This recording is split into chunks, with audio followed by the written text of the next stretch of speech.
सुदामा जी की चरित्र को जब महाराजा परीक्षित ने सुना तो भगवान सुखदेव के चरणों में नमस्कार करते हुए कहा कि महाराज एक जिज्ञासा और है। कहा क्या? कहा श्री कृष्ण जब से ब्रजभूमि का त्याग किया कभी वापस गोकुल गए या नहीं गए, अथवा गोकुल वालों से कभी मिले या नहीं? कहाँ एक बार की चर्चा है। सूर्य ग्रहण का समय था और ये समंत पंचक क्षेत्र, समंत पंचक का तात्पर्य कुरुक्षेत्र, कुरुक्षेत्र में सूर्य ग्रहण का मेला लगा। सभी द्वारिकावासी आए और दूसरे तरफ से ब्रजवासी लोग आए। वहां भगवान सबसे मिले, मैया से, बाबा से, ब्रजवासियों से, ग्वाल वालों से, सबसे मिले और सबको सुख दिया। एक बार भेंट हुई। कहा द्वारिका में रहकर के भगवान ने और कौन कौन सी लीलाएं की, ये भी सुनाने की कृपा करें। भगवान सुखदेव ने कहना प्रारंभ किया कि एक बार द्वारिकाधीश विराजमान थे, अपने सभी पुत्रों को बुलाया। एक एक रानी से 10-10 पुत्र थे। सभी पुत्रों को बुलाकर के भगवान ने उपदेश किया, पुत्रों मनुष्य के बिगड़ने के कुछ साधन हैं। यौवनम, धन संपत्ति, प्रभुत्वम, अविवेकता। जवानी हो, धन संपत्ति हो और कोई प्रभुता मिल जाए, कोई पद मिल जाए तो निश्चित रूप से मनुष्य बिगड़ जाता है, वो विनाश को प्राप्त होता है। इसलिए तुम्हारे पास ये सारे संजोग हैं, तुम श्री कृष्ण के पुत्र हो। कभी कभी महात्मा लोग भी नमस्कार करेंगे तो महात्माओं का मजाक मत करना। जिनको जहां जगह मिले वहीं बैठें, कीर्तन करते जाएं और गुंजाइश हो तो बढ़ने की चेष्टा करें और नहीं तो व्यवस्थापकों से पूछें। पुत्र हो, महात्मा लोग भी तुम्हें नमस्कार करेंगे तो कहीं पदाभिमान के कारण किसी संत का अपमान मत करना, क्योंकि तुम्हारे पास जवानी भी है, धन भी है, प्रभुता भी है, उसमें अविवेकता का परिचय मत देना। खूब उपदेश किया, लेकिन विनाश काले विपरीत बुद्धि। भगवान द्वारिकानाथ से मिलने के लिए सभी महात्मा जा रहे थे। उन महात्माओं का नाम यहाँ है विश्वामित्र, कन्न, दुर्वासा, भृगु, अंगिरा, कश्यप, वामदेव, अत्रि, वशिष्ठ, नारद, सनत कुमार। ये सब के सब महात्मा आज पिंडारक क्षेत्र में पहुंचे, जो द्वारिका के बिल्कुल करीब। सोचा कि द्वारिका के करीब आ ही गए हैं, भगवान श्री कृष्ण का दर्शन तो मिल ही जाएगा, अभी यहीं विश्राम कर लें। सभी महात्मा विश्राम कर रहे थे और वहां भगवान श्री कृष्ण के सभी पुत्र खेल रहे थे। उसमें एक पुत्र बिल्कुल कन्या की तरह, ये जो जाम्बती नंदन थे, शांब उनका नाम था, शांब। कई बच्चों का स्वरूप कन्या के समान, लड़कों में भी कुछ ऐसे लगते हैं जो बिल्कुल कन्या हो, तो सांब का रूप बिल्कुल ऐसा ही था। सभी भाइयों ने क्या कि उसके पेट में कुछ वस्त्र बांध दिए और साड़ी पहना दी, और आगे जो दुर्वासा ऋषि थे उनके सामने ही कहा घूंघट काट करके चल। ये बाबा लोग खाते हैं और मस्ती काटते हैं, जरा पूछूं ये कुछ जानते भी हैं या ऐसे टलते। और वो सांब को स्त्री के रूप में ले जा करके, और सबसे आगे दुर्वासा ऋषि थे, वहीं जाकर के पूछा बाबा ये गांव की बहू है और इसके संतान होने का समय हो गया है, आप बताएं लड़का होगा या लड़की। कभी कभी शरारती बच्चे परीक्षा की दृष्टि से बाबा लोगों के पास जाते हैं। एक बार ऐसे ही एक सिद्ध संत के पास कुछ बच्चे गए, हाथ में एक फतिंगा को पकड़ लिया और कहा कि चलो बाबा जी से पूछते हैं कि हाथ में क्या है। अगर कह देंगे पतिंगा तो पूछेंगे कि मरा हुआ या जीवित। अगर उन्होंने कह दिया कि मरा हुआ तो जीवित दिखा देंगे, अगर कह दिया जीवित तो दबा देंगे और बाबा जी को झूठा सिद्ध कर देंगे।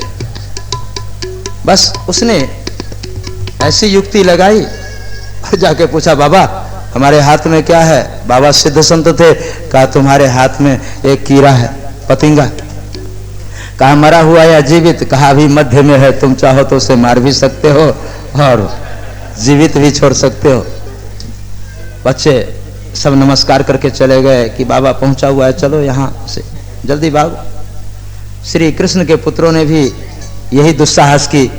दुर्वासा ऋषि, और ऋषि होते तब तो कोई बात नहीं, दुर्वासा आगे ठहरे और उनसे ही पूछा, ये गांव की बहू है, क्या होगा, लड़का या लड़की? आ गया गुस्सा।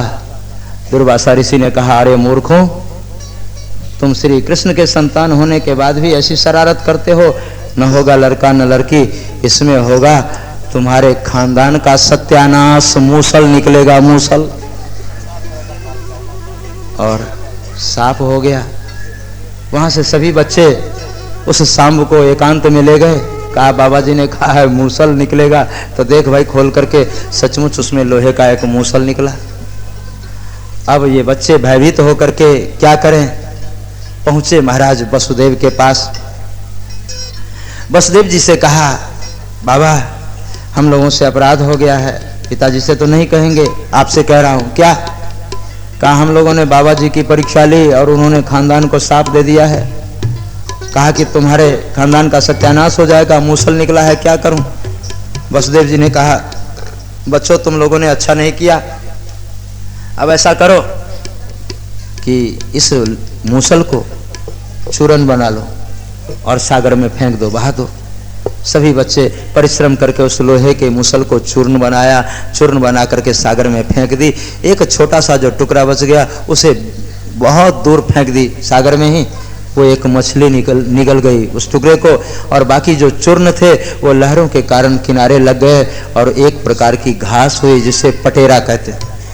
संस्कृत में उसे एरक कहा गया है। वो पटेरा नाम का घास, वो बहुत तीखा होता है। अगर आप हाथ से ऐसे उठाएं तो आपके हाथ को वो तलवार की तरह काट डालेगा, इतना तीखी धार उसके।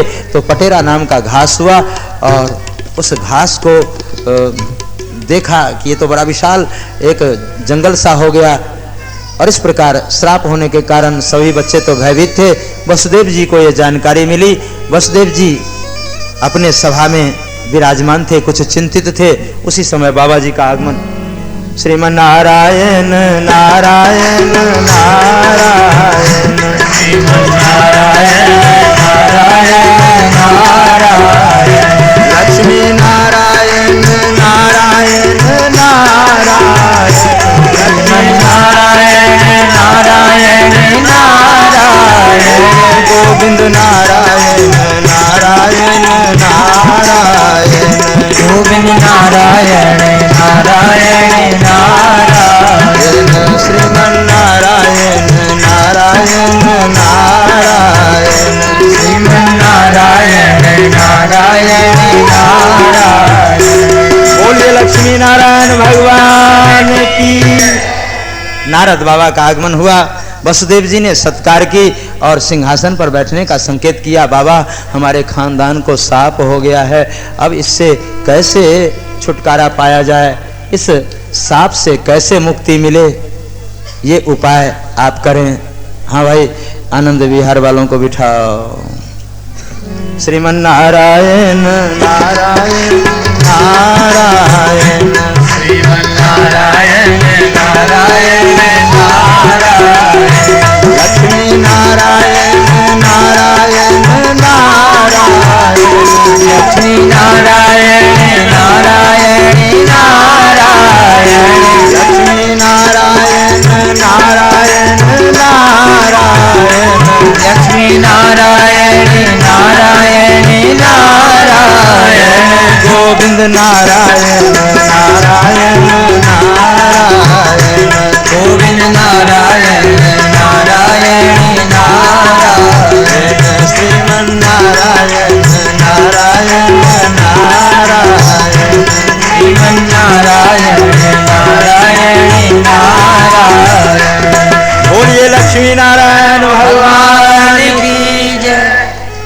वसुदेव जी ने श्री नारद जी की पूजा की और उसके बाद चरणों में बैठकर निवेदन किया, हे देव, मेरे खानदान को शाप हो गया है, अब आप इस अंतिम क्षण में कोई ऐसा मार्गदर्शन करें जिससे हमारा और हमारे खानदान का उद्धार हो। यद्यपि श्री कृष्ण हैं, फिर भी महात्माओं का शाप तो महात्माओं का शाप है।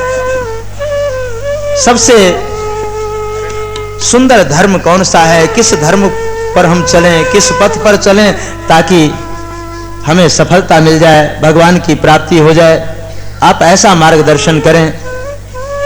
भगवान नारद ने कहा कि जो प्रश्न तूने किया है राजन, एक बार ऐसा ही प्रश्न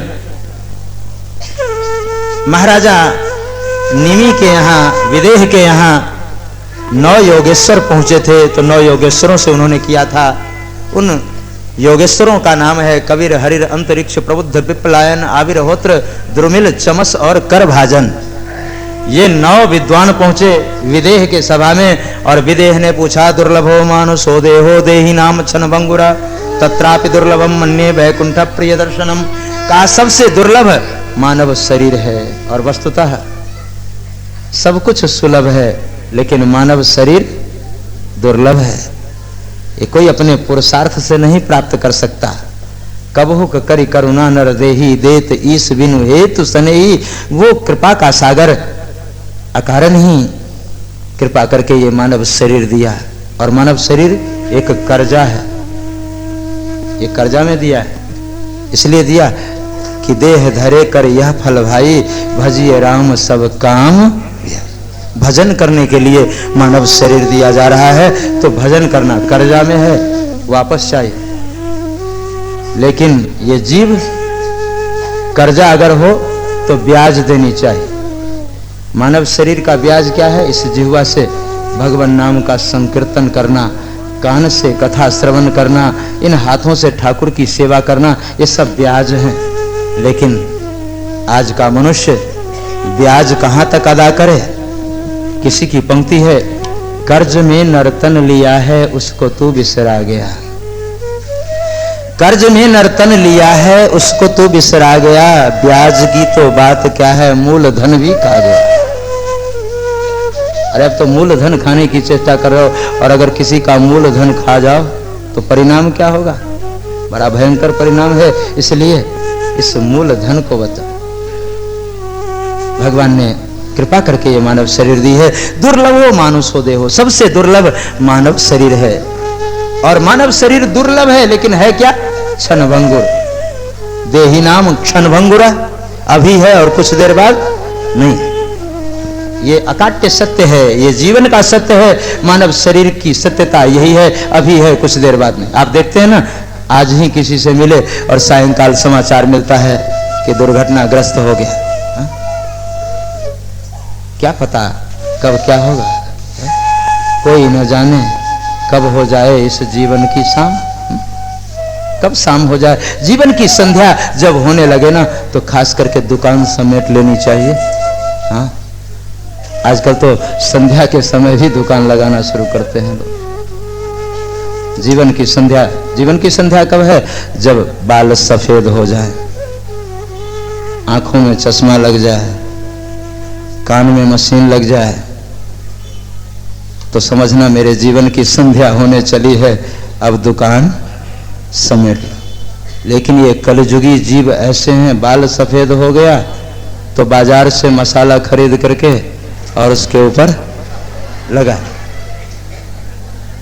भगवान कहते हैं कि तू उज्जवल भविष्य की ओर चल, तू सतोगुण की ओर चल, तू सन्मार्ग की ओर चल। और वो कहता नहीं, मुझे अंधेरे में ही रहने दो, कालापन में ही रहने। तुम कितना काली खपोतो जा है, उस पर मसाला लगाओ, निकलेगा तो सफेद ही नीचे से। जो प्राकृत है वो तो प्राकृत है। इसलिए भगवान तो एक बार घंटी बजा देते हैं, सावधान बाल सफेद हो। कान सुनना बंद कर दिया, आंख देखना बंद कर दे, लेकिन फिर भी दुकान बढ़ता जा रहा है, बढ़ता जा। समेटो जीवन की संध्या, पता नहीं कब हो जा, अभी है और कुछ देर बाद नहीं। देहि नाम क्षणभंगुर। इसलिए इस क्षणभंगुर शरीर का क्या करना? क्षणभंगुर शरीर प्राप्त करके भगवान का भजन करना चाहिए। तो आप ये बताएं कि इस क्षणभंगुर शरीर में भगवान का दर्शन तो दुर्लभ है, लेकिन भगवान के दर्शन पाने के लिए कौन से सुंदर मार्ग होगा। तो यहाँ पर कवि नाम के जो विद्वान थे उन्होंने बहुत सुंदर मार्गदर्शन किया है। का राजन, संसार में तो एक से एक मत मतांतर है, कई दुराग्रह ग्रस्त भी धाराएं हैं, जिन धाराओं का कोई आधार नहीं, निराधार यात्रा करता रहता है ये जीव।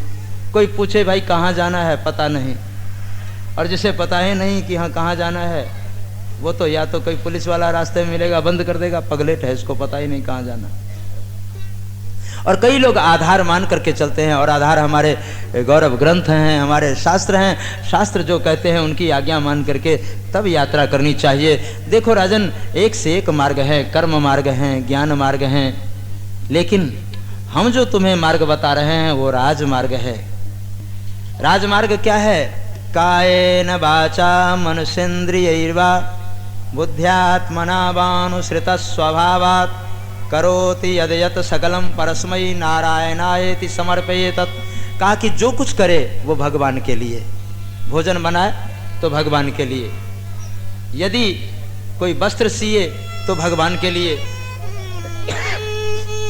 अपने सारे कृत्यों को भगवत अर्पण कर दे, मन से, इंद्रियों से, बुद्धि से, स्वभाव से, जो कुछ करे भगवान के चरणों में समर्पित कर दे। और हम तो आज आपसे कहेंगे कि अभी तक ये माताएं भोजन जो बनाई संसार के लिए, अब उसमें ये भाव रखे कि भगवान के लिए बना रहे, और भगवान के लिए वो चीज़ बनाए जो भगवान को भोग लगे। गलत चीज़ नहीं, गलत चीज़ भगवान को भोग लगाएंगे तो भगवान तो देख कर कहीं भाग जाता है। इसलिए गलत चीज़ भोग न लगाए। कई जगह गलत चीज़ भी खा पी जाते हैं, इसलिए ऐसा न करे। भगवान को भोग लगने वाली वस्तु भोग लगाए और सारे कृत्यों को भगवान के चरणों में समर्पित कर दे। ये राजमार्ग है। ये जो समर्पित भाव है, ये जो प्रपत्ति मार्ग है, इससे बढ़कर के कोई मार्ग नहीं। इस पर चलने वाला व्यक्ति कभी फिसलता नहीं, कभी गिरता नहीं, चाहे आंख बंद करके ही क्यों न चले। इसलिए तुम आंख बंद करके भगवान के शरण में चले जाओ, भगवत शरणागति ग्रहण करो, तुम्हें सफलता मिल जाएगी। इस प्रकार उपदेश किया। उपदेश कर रहे थे, वसुदेव जी को सारा समाचार मिल गया। उसके बाद वसुदेव जी वास्तविकता को जान करके नारद जी की पूजा की और विदा किया। इधर सभी देवता आ गए और भगवान श्री कृष्ण से प्रार्थना की, हे गोविंद, अब तो बहुत दिन हो गए इस पृथ्वी पर,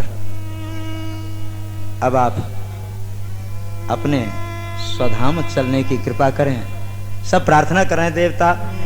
भगवान तुम्हारी जय हो, भगवान तुम्हारी जय हो, भगवान तुम्हारी जय हो, भगवान तुम्हारी जय हो, भगवान तुम्हारी जय होवे, भगवान तुम्हारी जय होवे, भगवान तुम्हारी जय होवे, भगवान तुम्हारी जय होवे, घनश्याम तुम्हारी जय होवे, घनश्याम तुम्हारी जय होवे, घनश्याम तुम्हारी जय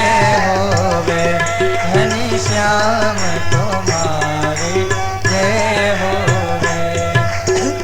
भगवान श्री कृष्ण से प्रार्थना की, दाऊ जी से प्रार्थना की, हे देव, अब आप सभी अपने अपने धाम के चलने की तैयारी कीजिए। भगवान ने द्वारिकावासी को सावधान किया।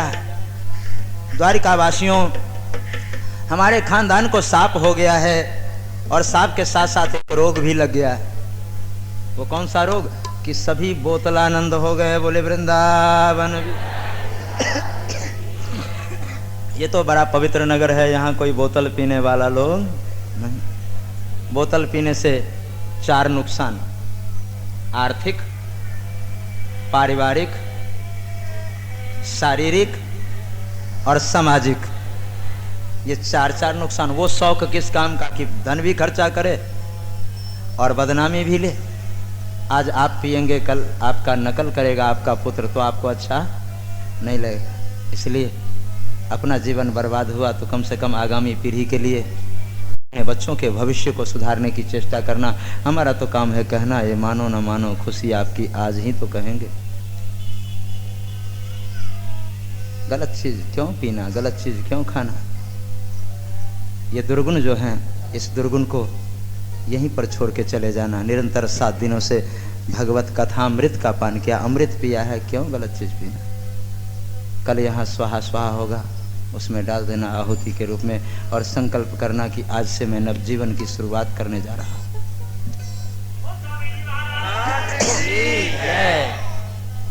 तो हमें सफलता मिल जाएगी। हम सोचेंगे कि चलो कथा सुनाई तो कम से कम कुछ लोगों के जीवन में बदलाव आया। रुपए पैसे तो एक व्यवहार मात्र है, एक व्यवस्था बदलाव। अपने जीवन में बदलाव लाने की चेष्टा करें, जीवन धन्य होगा। गलत चीज क्यों पीना। यदकुल में भी ये बीमारी आ गई, सब बोतल पीने लगे और एक दूसरे को गाली गलौज के माध्यम से दुश्मनी मोल ले ली और पटेरा नाम का जो घास था, उस घास से ही युद्ध छिड़ गया, आपस में ही मरने लगे सब। भगवान ने द्वारिका वासियों को सावधान कर दिया, आज के 3रे दिन द्वारिका डूब जाएगी। इसलिए द्वारिका वासियों सब के सब प्रभास क्षेत्र की ओर चल पड़ो। सब प्रभास की ओर चल पड़े और ठाकुर जब प्रभास की ओर जाने लगे तो श्री उद्धव जी महाराज साथ हो गए। उद्धव जी बहुत उच्च कोटि के ज्ञानी थे, भगवान के मित्र भी थे और वृष्णि वंश के मंत्री भी। एकांत में जब उद्धव जी को भगवान ने समझाने की चेष्टा की तो बातचीत से उद्धव को पता चल गया कि अब ठाकुर हमें छोड़ करके जाना चाहते हैं। क्या करूं। चरणों में नमस्कार की, हे गोविंद, हमने आपका उच्छिष्ट प्रसाद खाया है, अभी तक आपके उतारे हुए वस्त्र पहने हैं, आप हमारा परित्याग न करें, हमें छोड़ के न जाएं। भगवान ने उद्धव के आंसू पोंछे। उद्धव, तुम्हें यहाँ रहना है और हमारी चर्चा लोगों को सुनाना है, ज्ञान और कर्म की बात बतानी है, वैराग्य की बात बतानी है, भक्ति की बात बतानी है। तू कथा कहने के लिए यहाँ रह जा। उद्धव जी ने पूछा है, हे गोविंद, जाने से पहले कुछ उपदेश तो मुझे कर जाए। ज्ञान क्या है, वैराग्य क्या है और उपासना क्या है, भक्ति क्या है। कहा ज्ञान तो अनंत है, सामान्य ज्ञान भी और वास्तविक ज्ञान। सामान्य ज्ञान संसार में सामान्य ज्ञान होता है और ईश्वर से संबंधित जो ज्ञान होता है, वास्तविक ज्ञान वही है जो ईश्वर के विषय में जानकारी मिल जाए, उसे ही ज्ञान कहते हैं। और जब से जाने तभी से माने। आज तक हम भटकते रहे लेकिन अभी तक निर्णय नहीं कर पाए कि हमें कैसे जाना है ईश्वर के पास। ईश्वर के पास आप जैसे हो वैसे जाकर के कह दो कि हे गोविंद, हम तुम्हारे हैं। और भगवान के चरणों में समर्पित हो जाने के बाद वो चाहे जैसे रखे, सुख दुख दोनों का अभिनंदन करते हुए और भगवान का विधान समझ करके उनका नाम निरंतर सुमिरन करे, उनके जसों की चर्चा सुनते रहे। यही ज्ञान है। भगवान में अपना मन लगा देना, इससे बढ़कर के और कोई ज्ञान नहीं। मन भगवान के चरणों में लगा है वास्तविक ज्ञान। वैराग्य, कहा वैराग्य कई तरह के हैं। एक सामान्य वैराग्य, एक मरकट वैराग्य। घर में हुआ खटपट तो चल बाबा के मठ पर, और बाबा ने बताया काम तो फिर कह दिए हम तो रमते राम। तो ये मरकट वैराग्य है। खटपट हुआ, विवाद हो गया और एक क्षण के लिए वैराग आया, चले। एक शमशानी वैराग्य होता है। किसी मुर्दा को जलते हुए देखा तो कान से हाथ लगाते हैं, कल से झूठ नहीं बोलूंगा, कल से सत्संग में भी बैठूं तो बातचीत न करूं, और सब बातों पर ध्यान। कई बार कान पकड़ते हैं, कल से ऐसा नहीं करूंगा, कल से वैसा नहीं करूंगा, कल से यह नहीं करूंगा, और शमशान से जब आए घर वापस तो फिर वैसे ही शमशानी वैराग्य थी। जब तक शमशान में रहे तब तक तो वैराग्य बना रहा और घर आते ही खत्म। एक सहज वैराग्य होता है। वैराग्य तो वो जो सारे संबंधों को एक किनारे करके और ठाकुर से प्रेम जोड़ ले। वास्तविक वैराग्य वही होता है जो वैराग्य भगवान तक पहुंचा दे। उपासना की बात है तो प्रभु चरणों की सेवा निरंतर मिलती रहे, यही उपासना। तूने उद्धव अभी वो मस्ती नहीं देखी जो वैराग्यवान होते हैं, जो ज्ञानवान होते हैं, जिसके हृदय में भक्ति होती है, उसकी मस्ती कितनी शिखर की होती है। वो चलता रहता है, उसके लिए तो कहना ही क्या।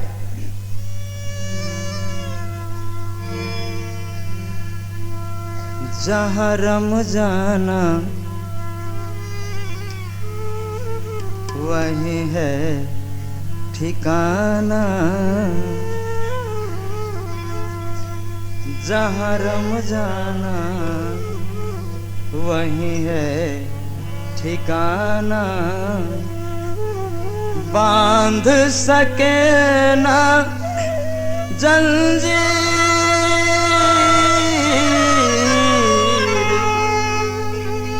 बांध सके ना जंजीर, हमें याद करोगे, याद करोगे।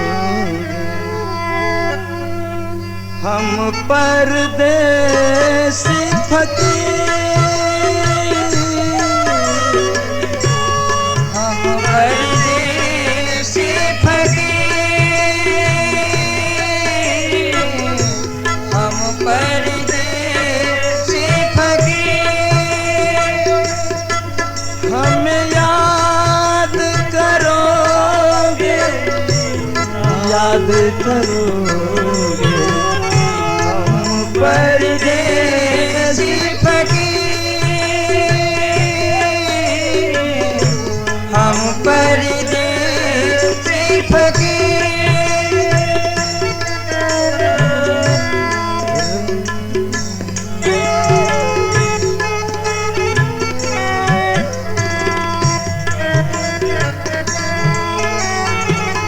रमता जोगी बहता पानी, रमता जोगी बहता पानी, रमता जोगी बहता पानी, रमता जोगी बहता पानी।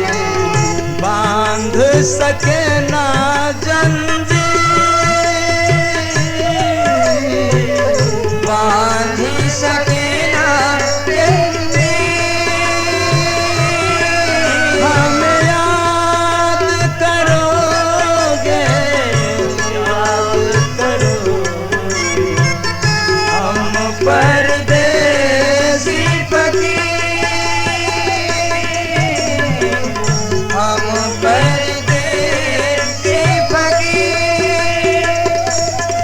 हम याद करोगे, याद करोगे।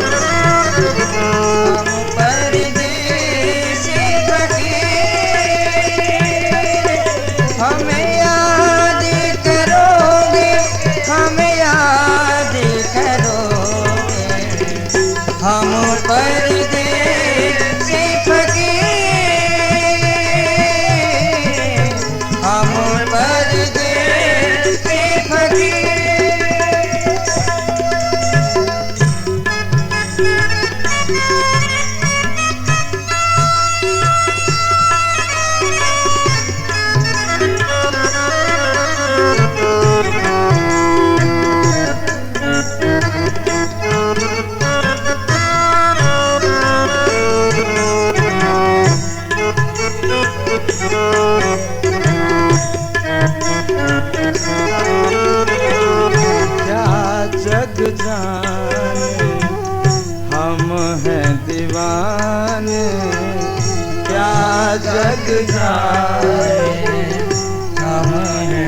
दीवाने, क्या जग जाने हम हैं दीवाने, क्या जग जाने हम हैं दीवाने। कह गए दास कवि,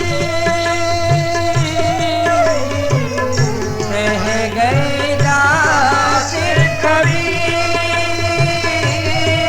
हम याद करोगे, याद करोगे हम परदेसी फकीर,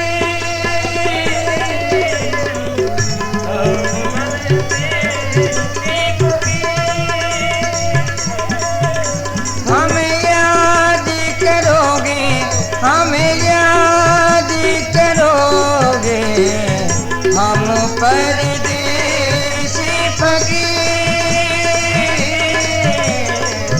हम परदेसी फकीर, हम परदेसी।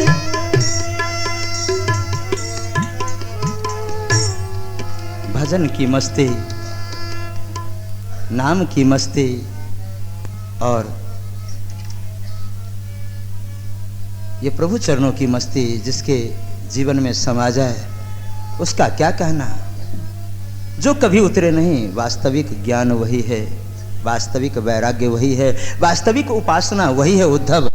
इस विषय में हम एक मस्त की चर्चा सुनाते हैं जो 24 जगह से मस्ती प्राप्त किए थे। हमारे पूर्वज यदु को एक अवधूत मिले थे,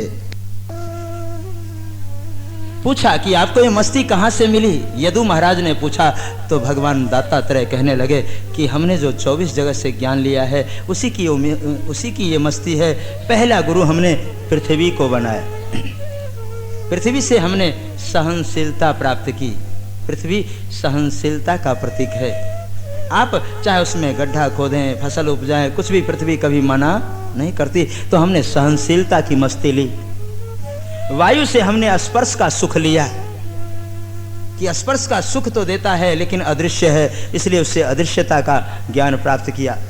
आकाश से हमने विशालता का ज्ञान लिया।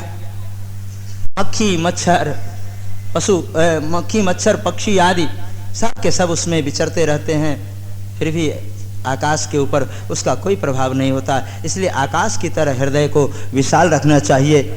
फिर हमने जल से शिक्षा ग्रहण की। जल का स्वभाव शीतल है, ऐसी वाणी बोलिए मन का आपा खोए, अपना औरन को शीतल करे आपहु शीतल होए। तो हमने जल से शिक्षा ग्रहण की, जल को भी गुरु बनाया। उसके बाद अग्नि से शिक्षा ग्रहण की।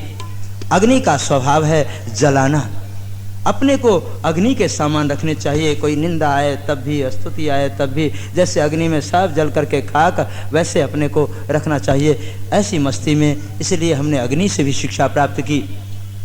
भस्म करना, चंद्रमा से हमने शिक्षा प्राप्त की कि आवश्यकता पड़ने पर कभी छोटा भी बन जाए, कभी बड़ा बन जाए।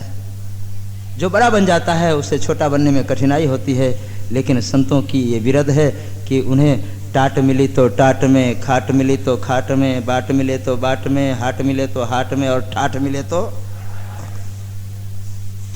इसीलिए वो हमेशा मस्त रहते हैं, कभी छोटे होने में भी अपने आप को ननु नच न करे और बड़प्पन मिले तो बड़ाई का भी आनंद ले ले। कहा हमने सूर्य से शिक्षा ग्रहण की। सूर्य सामान्य रूप से सबको प्रकाश देता है। और उसके बाद कबूतर से शिक्षा ली। कबूतर और कबूतरी दोनों दंपति रहते थे एक घोंसले में। उसमें से एक कबूतर को व्याधा ने बाण मार दी और उसे अग्नि में जला करके खाने की चेष्टा उसने की। तो वो कपोती जो थी उसने सोचा कि अकेले कबूतर खाने से इसका पेट नहीं भरेगा और एक दिन तो मरना निश्चित है। जब पति को इसने मार ही डाला तो मैं भी उसी अग्नि में कूद जाऊं। शरीर की अनित्यता समझ करके वो भी प्राण त्याग दी। ये शरीर अनित्य है तो इसलिए कपोती से हमने अनित्यता की शिक्षा ग्रहण की। और उसके बाद अजगर को भी गुरु बनाया। अजगर आसक्ति का परित्याग कर देता है। अजगर मस्ती में रहता है, उसके पास अपने आप भोजन पहुंच जाता है। वो बार बार इधर उधर भागने की चेष्टा नहीं करता। अजगर करे न चाकरी, पंछी करे न काम, और दास मलू का कह गए सबके दाता राम। भगवान ही सबके हैं, इसलिए उससे हमने आसक्ति का परित्याग सीखा। सागर से हमने गंभीरता सीखी, गंभीरता का ज्ञान लिया। सागर में असंख्य रत्न है, फिर भी सागर गंभीर है, हमने उसे गंभीरता की मस्ती ली। पतिंगा से हमने एक शिक्षा ग्रहण की। पतिंगा दीपक के लौ में अपने आप को जला करके खाक कर देता है, इसलिए ये जीव दीप शिखा सम जुबती तन, मन जनि होश पतंग। इसलिए पतंग की तरह अपने आप को भस्म करने की चेष्टा मत करना। तो हमने उससे भी निसंग रहने की ज्ञान प्राप्त की। भ्रमर से हमने अच्छाई का ज्ञान लिया। भ्रमर का एक स्वभाव है कि सभी फलों का रस ले लेता है, लेकिन किसी से लगाव नहीं रखता। इसलिए हमने भ्रमर से शिक्षा ग्रहण की। मधुमक्खी से हमने शिक्षा ग्रहण की। मधुमक्खी जीवन भर संग्रह करती है और शहद निकालने वाला एक ही दिन हरि बोल कर जाता है, तो इसलिए धन अधिक न जोड़े, नहीं तो वो दुख देगा। इसलिए मधुमक्खी से शिक्षा ग्रहण की। कहा हाथी से हमने शिक्षा ग्रहण की। हाथी आसक्ति के कारण बंधन में आ जाता है। हाथी फंसाने वाले लोग जंगल में गड्ढा खोद देते हैं और उसके ऊपर हथनी का चित्र बना करके रख देते हैं, और वो आसक्ति के कारण उस गड्ढे में फंस जाता है, फिर हाथी फंसा लेते हैं लोग। इसलिए आसक्ति का त्याग। हिरण से हमने शिक्षा प्राप्त की। हिरण कान का कच्चा होता है, ग्राम्य गीत इत्यादि ना सुने। आजकल तो पता नहीं कैसे कैसे गीत, ऐसे गीत सुने जो लाभकारी हो। आजकल तो महाराज कहना ही क्या, विचित्र विचित्र गीत, ऐसे गीत से लाभ नहीं। तो हिरण की तरह कान का कच्चा नहीं होना चाहिए। मछली से शिक्षा ग्रहण की। मछली जीव की चटोर होती है और चटोरता के कारण ही जाल में फंस जाती है, इसलिए जीव का चटोर न बने। ज्यादा चटोरता ही दुख का कारण है। तो मछली से भी हमने शिक्षा प्राप्त की। एक वेश्या से शिक्षा प्राप्त की। वेश्या अपने ग्राहक की प्रतीक्षा में रात भर बैठी रही, और कोई जब नहीं आया तो प्रातःकाल उसके मन में एक भाव उठा, उसके जीवन में बदलाव आया कि अगर इतना देर मैं भजन करती तो हमारा उद्धार हो जाता। इसलिए वहाँ से भी शिक्षा ग्रहण की। एक बच्चे से शिक्षा ग्रहण की। बच्चा रो रहा था और माँ लड्डू दी तो चुप हो गया। बच्चे जैसा स्वभाव रखनी चाहिए, ये नहीं कि प्रतिकूल परिस्थिति हुई तो रोने लगे। और प्रतिकूलता अनुकूलता आती रहती है, इसलिए इसमें बच्चों की तरह ही कोई बात नहीं, विपत्ति आ जाए और जैसे कोई लड्डू मिल जाए तो चुप हो जाए, उससे भी शिक्षा ग्रहण की। चील से शिक्षा ग्रहण की। चील अपने चोंच में मांस का एक लोथरा लेकर के उड़ी तो सैकड़ों कौवे उसके शरीर को चोंच मार मार करके घायल कर दिए, लेकिन जब चोंच से उसने मांस का वो लोथरा, वो मांस का क्या कहते हैं उसको, लोथरा, वो जैसे नीचे गिरा तो सारे कौवे उस मांस के ऊपर और चील मुक्त हो गई। और वस्तुतः चील वाली स्थिति सबकी है। मांस के टुकड़े के कारण ही तो ये कौवे जो है नोच रहे हैं। असंख्य कौवे हैं, कभी पुत्र पुत्रियां हैं, सब कौवे चारों तरफ से नोचेंगे। और जहां ये छूट गया मुक्ति। तो चील से शिक्षा ग्रहण की। कुमारी कन्या से शिक्षा ग्रहण की। एक कुमारी कन्या